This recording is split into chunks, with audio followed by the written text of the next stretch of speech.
Welcome back to Good Morning Football and happy Thursday. It is time to fuel your hustle, presented by Oikos 000. Who needs to step up their game in Week 11, Triggs? Yeah, let's start off with a guy who's making his return to the field, Nick Foles. I thought he had the best sound of the day yesterday in a lot of different ways from the Jacksonville podium, but he was asked what he told the rest of his team as they headed to their bye after that tough loss in London. Take a listen.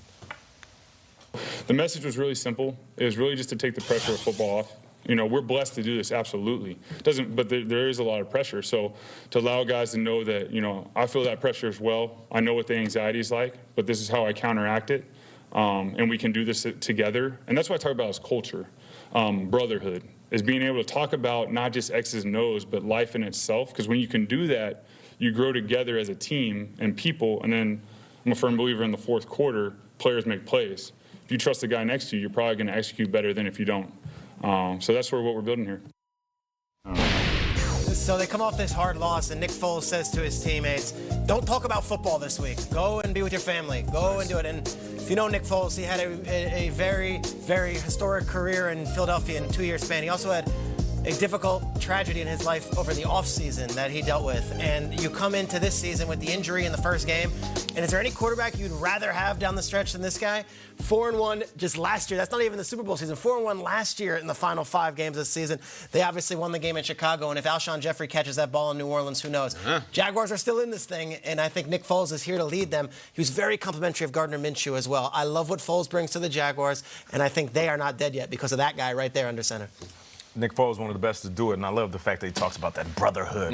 It's big time in Jacksonville. All right, so for me, I'm going with Josh Allen, the quarterback. Let's go to another QB. Josh Allen is one of those individuals that game in and game out, he'll show you one thing, and then as soon as you fall in love with him, he'll show you something different. But I will say this, though. He has been balling 4 consecutive games without an interception. That's 130 passes. I challenge Josh to be more accurate in his passing, and he has done exactly that. He has 6 rushing TDs this year. That tied with Lamar Jackson. We constantly compliment. So we need to continue to talk about how athletic he is. But as far as the losses, though, they had the Patriots, the Eagles. Didn't they lose to the Browns? Yeah, where was he last week? The Browns?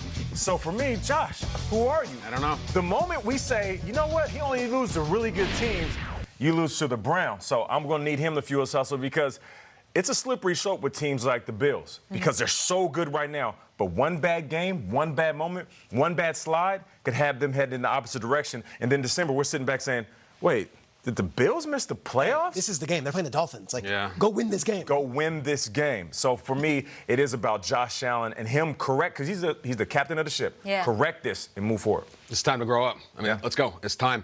I'm looking at Patriots at Eagles, you know, and there's all these, sometimes you hear about private clubs and secret societies, Skull and Bones, and the SNL has their 5-timers. Exactly. I think there's a club called the Kill Bill Club, and I don't mean Uma Thurman.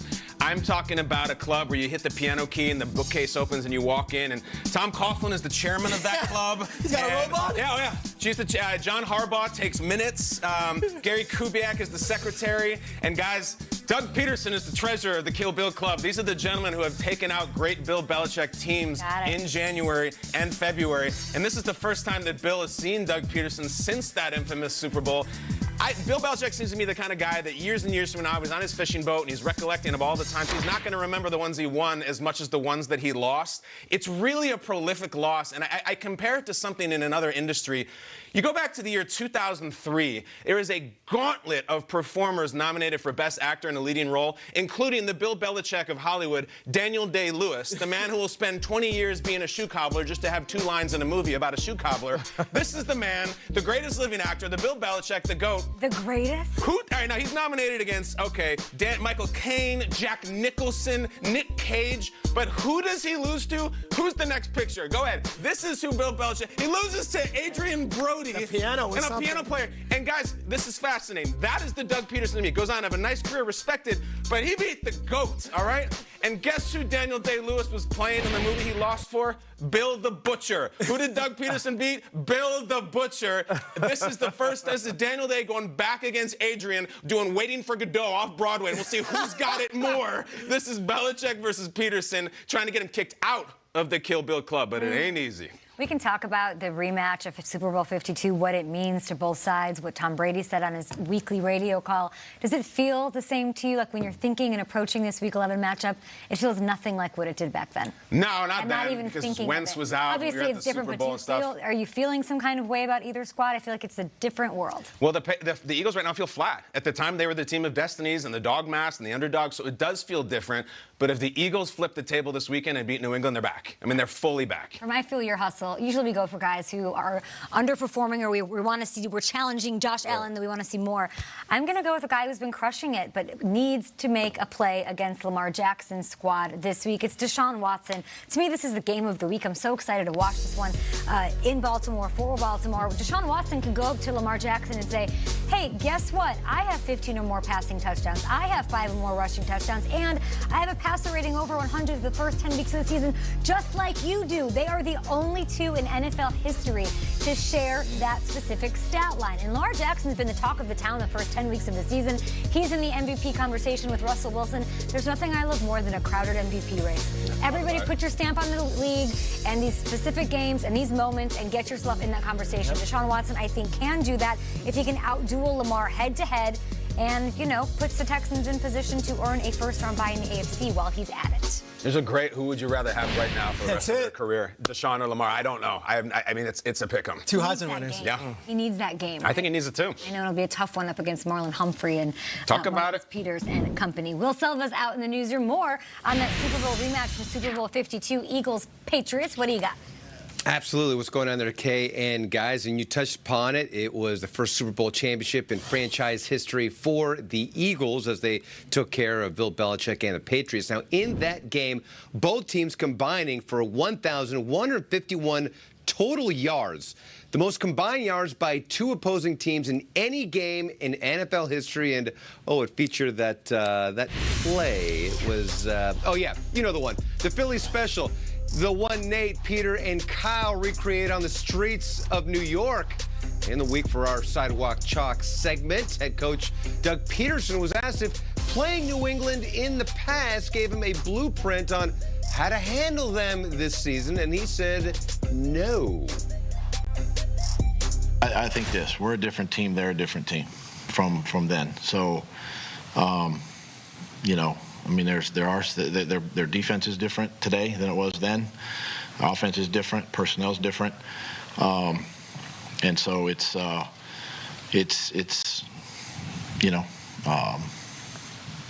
it's something that's part of our cut-ups, but it's not something that's a focal point at all going into this game.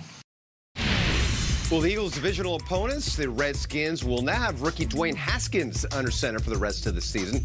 Interim head coach Bill Callahan made the declaration earlier in the week. Among 45 QBs with 40-plus attempts, Haskins ranks last with 42.2 passer rating. So he knows there's plenty of room for improvement, but is feeling more comfortable with the more reps he takes. I just felt like as the game went on, the more reps that I got, the more in rhythm I got with my eyes and my feet, and being able to look guys in the huddle and tell an all-pro Brandon Sheriff what the play is and have some authority behind it meant a lot for me. And the more that I got to be able to do that, the more confident I was and being able to motivate the guys that are around me and finding out ways where I can push the ones that are in the huddle with me. And as the more games, more plays that I get, I feel like I can continue to get better at that.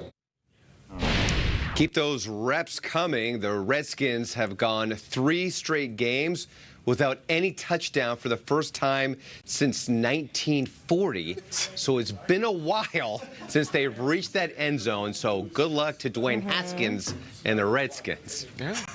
Good luck to him. Darius Guy should be back making some plays. Thank you so much, Will Selva. We'll talk to you in a bit. More Good Morning Football ahead of that Thursday. Amazing seeing with the Bee Gees there. That's Andy and Robin Gibb. That's fantastic. I mean, one of the greatest players to ever play the game. You know, we're coming off a day where we're talking about Kaepernick getting another tryout. Okay. And there's a lot surrounding Kaepernick, what he did on the field, what he does off the field. And guys like Jim Brown kicked the door down a long time ago when things were very different in America. So shout out to Jim Brown, opening up doors for guys like myself sitting here talking to you on TV every day. True. Tell me more about that love scene. I mean, what are you talking about? It's an historic love scene between Jim Brown and Raquel Welch, regarded as one of the first interracial love scenes in film history. And he went on to do a million different things. Incredible life, incredible career. Mars Attacks, that. great movie. Sure. Check it out tonight, 8 p.m. Eastern, NFL Network, Fox, and streaming on Amazon Prime Video. Steelers at Browns, and we've got a huge guest joining us this hour. A super funny actor, comedian, and Bears fan, Jeff Garlin. And what version of Nick Foles will we see when he gets back? We'll tell you. Oh, great question. We're going to talk to this guy in a minute. He's back in our lives.